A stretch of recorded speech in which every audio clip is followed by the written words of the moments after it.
This is David with The Verge, and this is the new Razer Blade.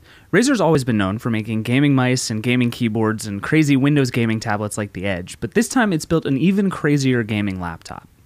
The goal is simple. This is the Alienware 14, a gaming laptop that's 1.6 inches thick, and this is a MacBook Air.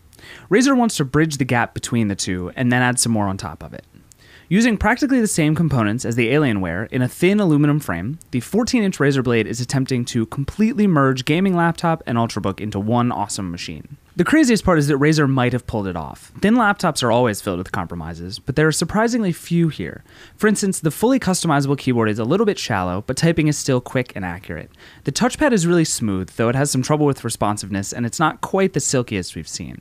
The laptop's frame is solid and durable, and its hinge has just the right amount of weight and tension so that it stays in place but doesn't jostle the laptop when you lift the lid. The speakers aren't going to win any awards, but they do provide pleasingly wide audio for games.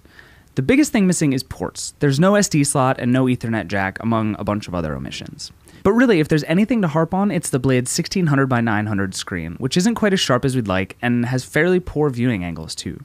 But the combination of low resolution and high performance in the Blade does mean the most demanding games run perfectly. Borderlands 2 and Max Payne 3 run smoothly at 60 frames per second, even at very high settings, and even Battlefield 3 is playable on Ultra in a pinch. And yes, it can play Crysis 3.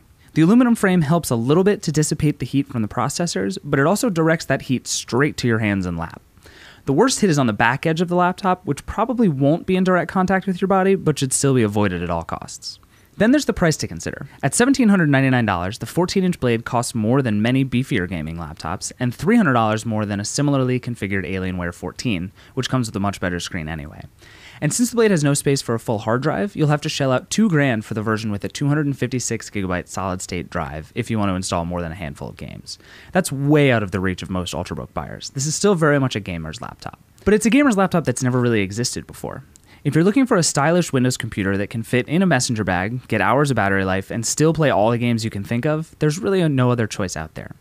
Razer's been trying to meld thin and powerful for years, but this time it's finally built a Blade that's worthy of the name.